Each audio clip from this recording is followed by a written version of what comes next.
Hi and welcome to This Natural Life. Today we're joined by Olivia from Naturopathy with Olivia. Welcome, Liv. Hi, Brock. And today we're going to be talking about how to reduce the impact of stress through nutrition. So Liv, I mean, we obviously all want to reduce the impact of stress on our lives. Is diet enough? Yeah. Do you know what? It's a really good starting point. So nutrition is the fundamentals of good health, building blocks of good health. So if we can start there, then that's kind of covering the basics. Sure. So making sure that you've got healthy vitamin and mineral levels is usually where I'd start. And that can just be from simply looking at a recent blood test. Because the reality is when you're exposed to chronic or prolonged stress, you often have depletion and deficiency in different vitamins and minerals. Right. That's the first thing. And then the second thing is just making sure you're giving yourself and your body the time to heal and showing your body lots of TLC. It's usually what it needs to help rebalance stress hormones, the sex hormones, sleep hormones and things like that. Right. And so from a nutritional standpoint, where do we start? Yeah. So, I mean, the first thing that I will be doing is making sure that you've got adequate protein in your diet, magnesium and vitamin C. Okay. So just to start with protein can actually keep you fuller for longer, regulate those blood sugar irregularities and energy crashes, but it actually supports hormone health. And when I'm talking about hormones, I'm talking about your sex hormones, your stress hormones, and your sleep hormones. Okay.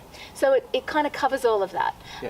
But in terms of how much protein is enough, it's quite tricky. So research suggests that you need a minimum of 1 gram of protein per kilo of body weight. So for someone who's 70 kilos, they'd be needing a minimum of 70 grams of protein per day. But I would argue that because most of us are exposed to daily stresses, we would actually be needing 1.5 grams of protein per kilo of body weight. So that 70 kilogram person should really be aiming for 105 grams of protein a day. But I don't promote, scribbling down after every meal and keeping a food diary and becoming anxious about the amount of protein that you're having. But simply encouraging you to have protein with every meal and snack. And I mean, we can source protein for our meals and snacks from a variety of different sources as well. Yeah, you're right. I mean, there's animal and non-animal protein sources.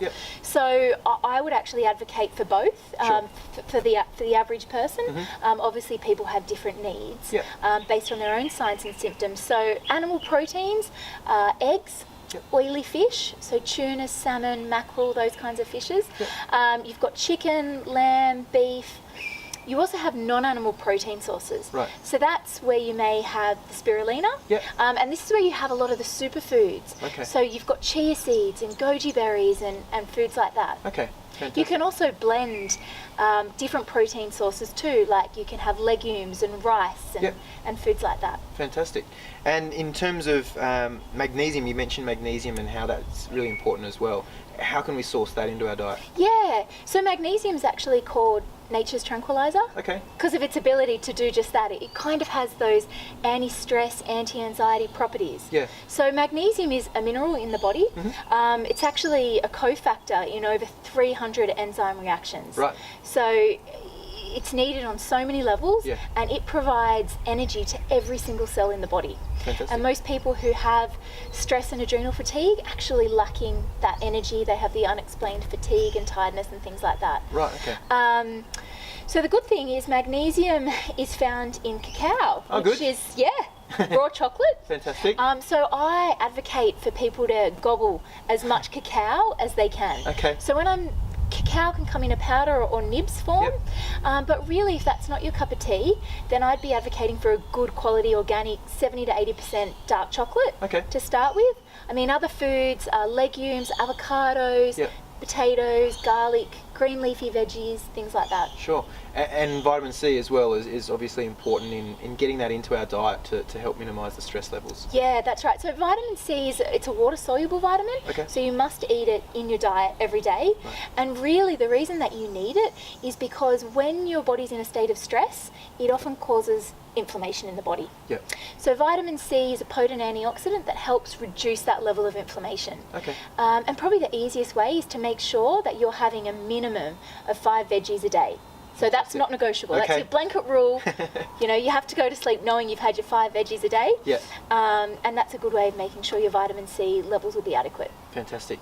And is there anything else from a lifestyle perspective that we should be trying to do to reduce that impact of stress? Yeah, so this is where exercise and low impact exercise is what I'd be suggesting. Yep. So I'm talking walking, soft jogging, swimming, Pilates, yoga. Okay. Those types of exercises are really beneficial. Your high impact, so your spin classes, you know, those ones where you're smashing yourself at the gym, that's not a good environment for helping those stress levels. It's going to cause an overproduction of cortisol, which is the opposite of what we're trying to do. We're trying to let the hormones balance. So the exercise is one area, but just having mindfulness, positive thinking, relaxation, meditation, giving yourself 10 minutes a day just to kind of peace out and look after yourself is really important. Epsom salts is the other thing that I wanted to mention. So Epsom salts are really natural high source of magnesium. So it enters the skin, it enters the cells directly through the skin when you have a bath. So it's perfect if you can have a bath a few times a week. Not only are you going to be getting some magnesium through the Epsom salts, but you've got the relaxation. And then just have some dark chocolate. Fantastic. And you're covering all bases. Done. And is there any foods or anything that we should be particularly avoiding as well? Yeah, I prefer for people to focus on what they need to add into their diet. Because usually if they're trying to add all these foods in, then the kind of processed foods have to go out. But really, sugar and caffeine are probably the 2 big no-nos. And the reason is that they play havoc on those blood sugar levels and they actually cause more stress on the body. So they're going to cause an adrenal gland response. Fantastic. Well, thanks to Liv. That was a great article, and we'll be back with some other fantastic articles very soon.